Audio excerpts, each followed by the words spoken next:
Hi guys, welcome back to my second reading week in review. We're gonna chat about what I've been reading in this last week, what I finished and what I've started, and yeah, just a few other things I guess. So I don't know how the weather has been where you all live, but last weekend it was like fall was here. It actually got below freezing at night one night, and I was like, bring it on, I'm ready for fall. Like bring on the boots and the socks and the sweaters and all the things, the warm drinks. And then today it's like really warm out. So yeah, I used to really love summer, and it's just this last year that I realized I actually really like fall. But I think that I've always dreaded fall because winter comes next. And when you live in the Canadian prairies like I do, winter is not a short season. It is like 7 months long. So I dread winter, but I'm like eagerly looking forward to fall this year and all the fall books. Yeah, anyway, so let's just talk about what I've been reading lately. Let's start with the ones I was reading last week.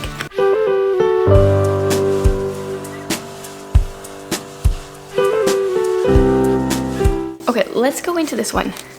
A Curse So Dark and Lonely. I was almost done reading it last week when I talked about it, and I feel like my thoughts have not really changed. I think I went into this hearing too much of the hype and then being disappointed. That being said, it wasn't a terrible read. I really like our main character, Harper, so this is like a Beauty and the Beast retelling where the female Harper is in like this world and she somehow gets taken to this fantasy world where the Beast is, and I really like her. She has cerebral palsy, and you know, so she's got a weakness because it affects her leg and she limps and it's not as strong, but she is feisty, and this book made me realize how much I love strong female characters who are willing to fight and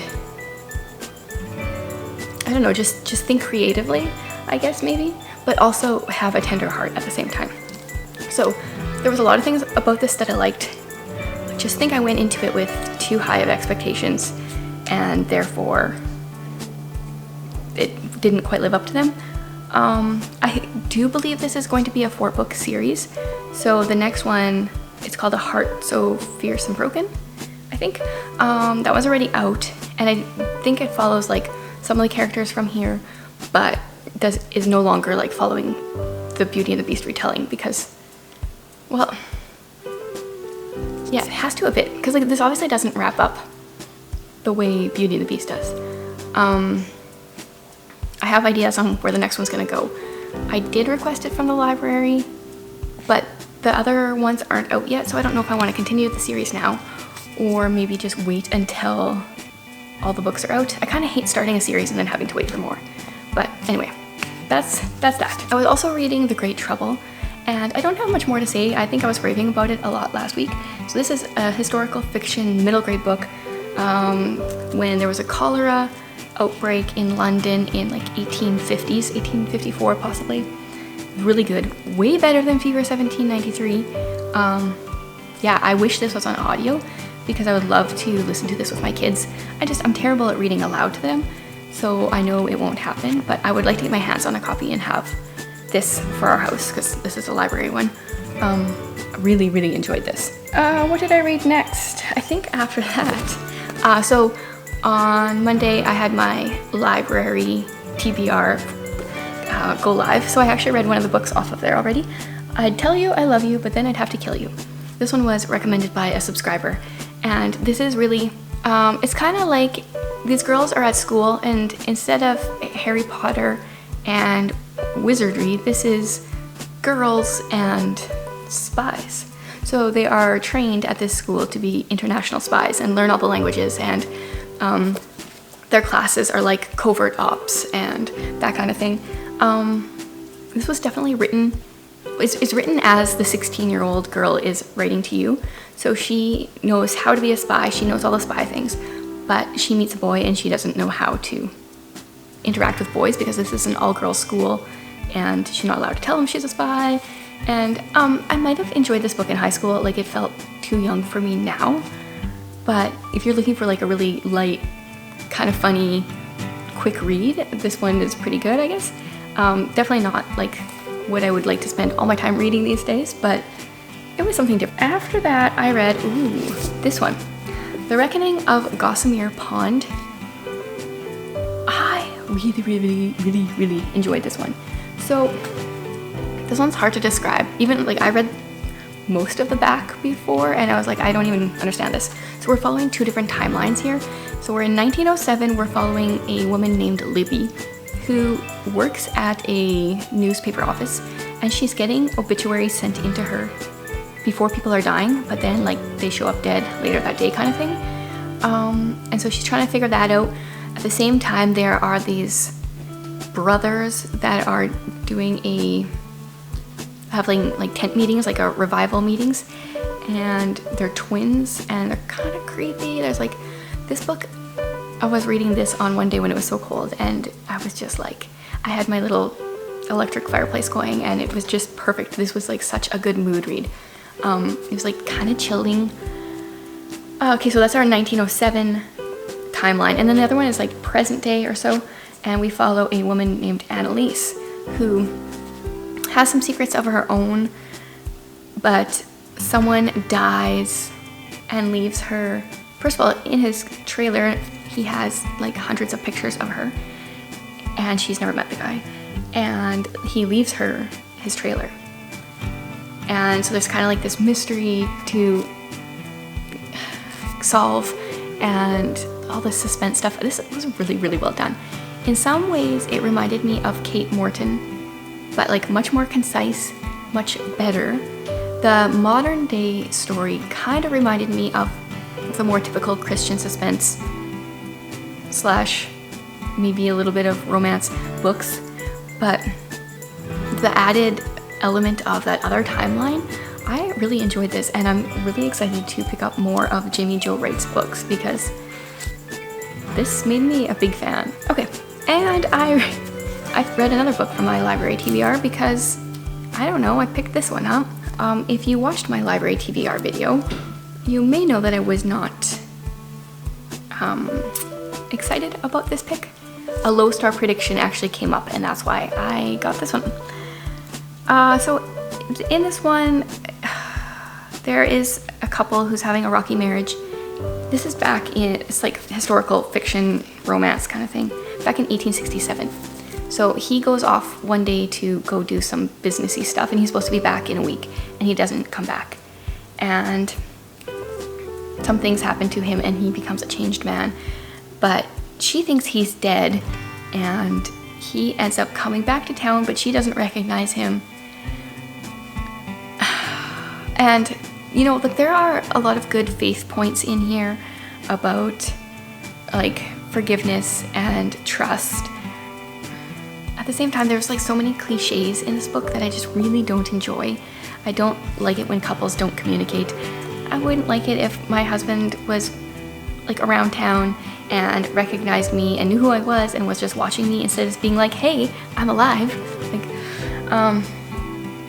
yeah, so I'm not going to continue this series. It wasn't as bad or as cheesy as I was expecting though, but it just follows a lot of plots and tropes that I'm not a huge fan of. Oh, but speaking of like forgiveness, this book also had a lot of themes of forgiveness running through it, and yeah, okay, I'm going back to this one. We'll just skip this one. I was really impressed by the historical element, or like the two different timelines, and then kind of like a creepy factor, but also like a forgiveness factor, and this one really blew me out of the water.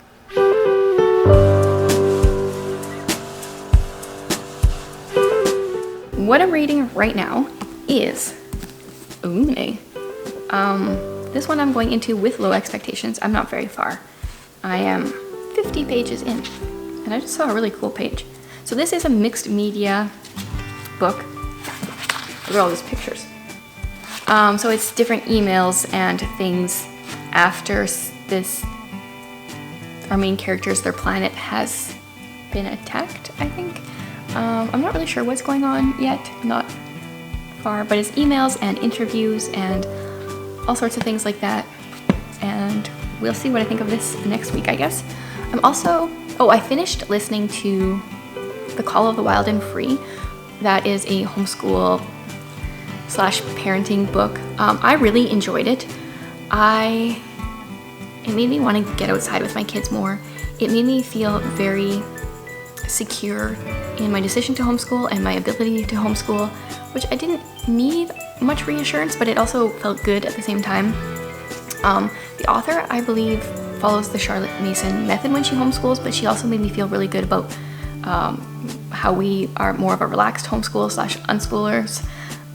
Really enjoyed that. But I don't understand, maybe I'm wrong, I haven't like researched the author very well, but there was like pretty much no spiritual references at all, and I'm pretty sure she's a Christian. So I just thought that was strange. Like, it wasn't like anti-Christian, but it was just like that was not there, and that was, I'm assuming, intentional so that it would appeal to a wider market. But I thought that was weird that there was really none of that. And then on the flip side, I'm currently listening to Homeschool Bravely or Homeschooling Brave. Yeah, Homeschool Bravely, I think. And then this one has lots of like spiritual references, and I'm really enjoying it. At the same time, I feel like the author is kind of looking down on unschoolers. So, I mean, like, give and take, I guess. A little bit of pros and cons to both books. And then I'm also still reading The Defiance, which is the third book in the Delusion trilogy. I don't know what the actual series name is.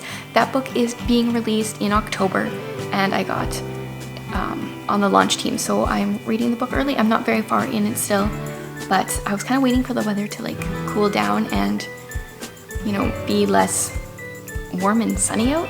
I want to read some like really atmospheric books, and the sun is really messing with that. So yeah, this week I'm going to finish Illuminate. I'm going to probably finish The Defiance, finish Homeschool Bravely. I'm waiting for Life of Pi to come on audio. It keeps saying it will be ready in approximately 2 weeks, but like, I'm sure it's been saying that for 3 weeks already. So hopefully I get that soon.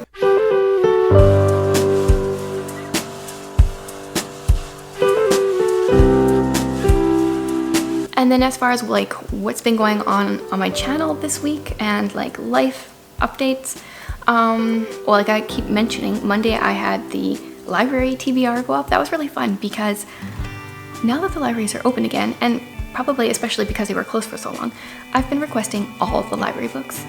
But I struggle because I want to read the books that I bought, but I also want to read the books I got out from the library. And so I think I'm going to continue having 2 TBRs for the next while, do my regular like TBR card to these are the books I own, and then a separate library TBR, because then I can make sure I get a good selection of both. So that is my plan for the next couple months for sure. Next week I am going to have a fall book recommendation video, and I'm really excited about that one because fall, out of all the seasons, to me is the most, it's when I want to read like a certain kind of book. In the summer I read anything, in the spring I'll read anything. I would like to become more of a seasonal reader this next year, but I've always, like, fall to me is like read all the creepy suspense, like cold books. And I have a lot of recommendations, and I'm also going to add a few that I haven't read yet, but I'm planning to, that I hope are really good. So that's going to be coming up hopefully on Monday if I can get that done, or possibly Thursday if not. I also have a bunch of other book recommendation videos that I want to do, like my favorite Christian nonfiction books, my favorite historical fiction books, and I'm sure there's more. If there's a certain type of like my favorites book recommendation list that you would like me to do here, let me know. Then as far as Hey Reader goes, Jared did release the ability to have custom prompts this week. So you can now go on the website and, you know, make a TBR using your own prompts instead of the ones that are automatically generated. I have tons of ideas for prompts, but I don't feel like I can put them all out there to be available all the time, because they might not always apply to everything. I've tried to keep them rather broad so you could use the same prompt month after month and still pick different books for it. But I know sometimes people want to either create their own reading challenge or just make things a little more difficult for themselves. So you can have custom prompts, and then you can get people to join in with your TBR or your readathon or whatever. And then speaking of readathons, I am planning on doing one in October. I am going to like finalize the details in the next few days and announce that either next week or the week after, and I'll share the prompts and where to go to sign up. As well, there is definitely going to be a giveaway. I have not decided yet if I'm going to give away like specific books or just money for books, or have a certain amount of money and you get to pick a couple books for me to send you. Something related to books, obviously. So watch out on my channel for that. And I think that is all for today. If you guys have not already liked this video and subscribed to my channel, I would really appreciate it. I haven't mentioned that in a long time. It really does help me out, and I appreciate you watching this far, and I hope you guys have a great weekend.